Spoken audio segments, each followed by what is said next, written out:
राष्ट्रीय मानवाधिकार आयोग ने उत्तर प्रदेश समेत 4 राज्यों को नोटिस जारी किया है और किसान आंदोलन की वजह से 9,000 औद्योगिक इकाइयों को नुकसान की बात कही है।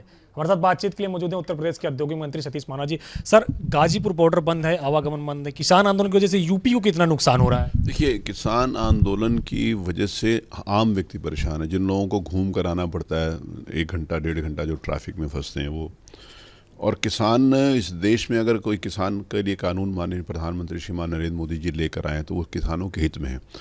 आज तक किसी भी डिबेट में जो भी किसान नेता बैठे हुए हैं, किसी भी बात का कोई जवाब नहीं दे सके। वो कहते हैं कि हमारी ज़मीन ले ली जाएगी, तो कौन से एक्ट में लिखा हुआ है, कौन सी लाइन या कौन सा शब्द ऐसा है, ये आज तक ये बता नहीं पाए।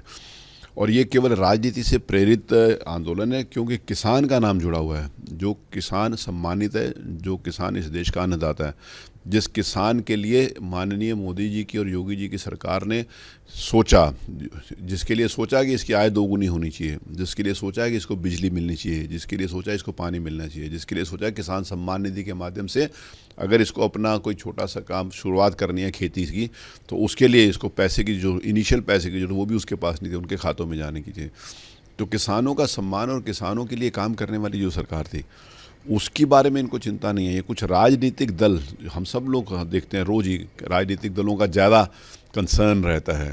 यहाँ पर इंडस्ट्री को भी नुकसान हुआ है, ट्रैफिक को भी नुकसान हुआ है, लोगों को आने जाने का भी नुकसान हुआ है, और किसान इस देश का नुकसान नहीं कर सकता। इसलिए क्योंकि किसान का नाम जोड़कर, कभी कभी होता है ना कि किसी व्यक्ति को नाम ऐसा है किसान का जो इस देश में हर व्यक्ति जो सम्मान करता है, और हम सब लोग करते हैं, उसका नाम जोड़कर कुछ राजनीतिक जो सड़कों के ऊपर बैठे ही अनुचित है। राष्ट्रीय मानवाधिकार आयोग ने जो नोटिस जारी किया उसका सही तरीके से उसको जवाब दिया जाएगा। सर, एक सवाल और है। राकेश टिकैत ने कल अपने संबोधन में कहा है कि बीजेपी के चच्चा हैं ओवैसी और वो आएंगे यूपी में और बीजेपी को ही फ़ायदा करेंगे। अब ये मुझे नहीं मालूम कि कौन किसको फ़ायदा करेंगे, लेकिन इस बात से स्पष्ट होता है कि ये राजनीति ज़्यादा करने हैं कि कौन किसके फ़ायदे के लिए बोल रहा है, कौन किसके फ़ायदे के। ये देश और दुनिया जानती है कि ओवैसी जैसे लोग, जिनको ना तो इस देश की संस्कृति के बारे में जानकारी है, न देश के संस्कारों के बारे में जानकारी है, जिनको ये नहीं मालूम कि ये देश सर्वे भवन्तु सुखिनः के भाव से चलता है और प्राणी मात्र के कल्याण की बात करता है, जिसको ये नहीं मालूम कि वसुधैव कुटुम्बकम की बात करने वाला ये भारतवर्ष जो पूरी दुनिया को एक परिवार समझता है, उसको विघटन की बात जो लोग करते हैं, जो लोग समाज को बांटने की बात करते हैं, जाति में, धर्म में जो लोग अच्छी भाषा का प्रयोग नहीं कर सकते, उनके साथ भारतीय जनता पार्टी का किसी भी प्रकार का कोई भी संबंध ना था, ना हो सकता है। क्योंकि हमारी विचारधारा और उनकी विचारधारा में पूरा अपोजिट है पूरी तरीके से। हम मानवता की बात करते हैं, हम संस्कृति की बात करते हैं, हम संस्कारों की बात करते हैं, वो उन्होंने नहीं करी कभी भी।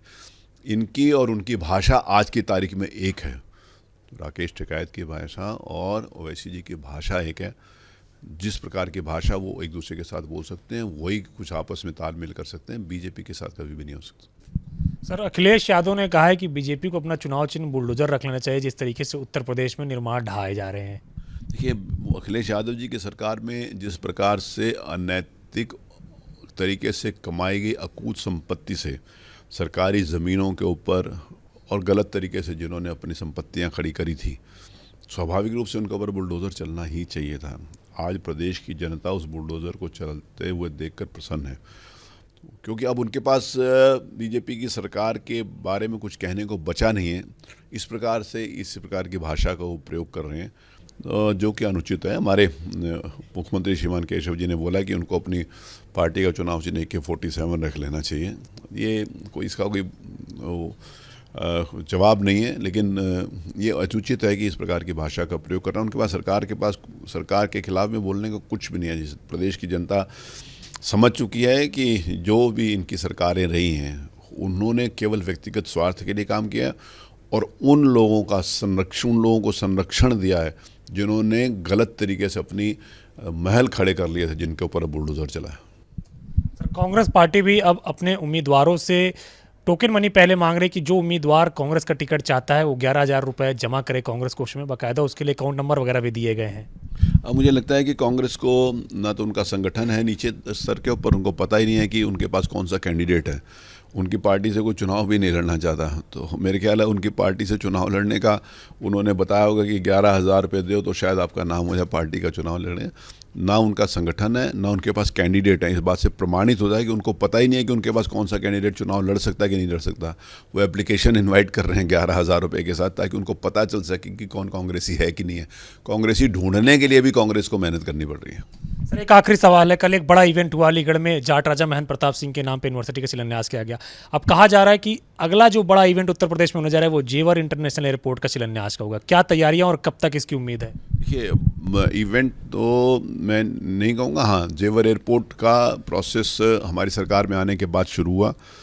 हमने 2018-19 में पूरी की पूरी लैंड जितनी एयरपोर्ट के लिए आवश्यक थे वो एक्वायर कर लिए। उनके लिए हम लोगों ने टेंडर भी किए, टेंडर में क्वालिफाई भी किया ज्यूरिख के इंटरनेशनल एयरपोर्ट ने। 2020 मार्च से पहले उनको अवार्ड भी हो गया था। मार्च 2020 के बाद उन्होंने काम शुरू करना था, लेकिन कोविड के कारण इंटरनेशनल फ़्लाइट्स बंद होने के कारण, क्योंकि वो स्विट्ज़रलैंड से आते थे, सब कुछ बंद था। जैसे ही थोड़ा बहुत खुला तो उन्होंने आकर बाकी सारे डिपार्टमेंट से अपनी क्लियरेंसेस ले लिए हैं। उनको हमने लैंड हैंड ओवर कर दी है। उनका समतलीकरण का लैंड के ऊपर काम चल रहा है, बाउंड्री वॉल बनाने का काम चल रहा है।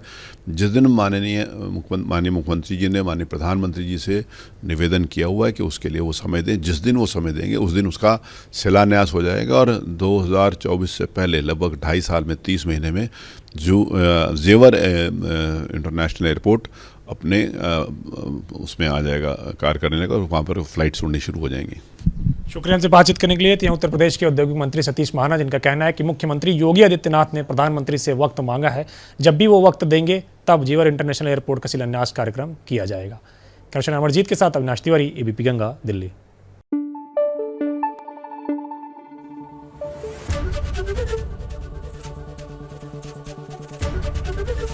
एबीपी गंगा, खबर आपकी, जुबान आपकी।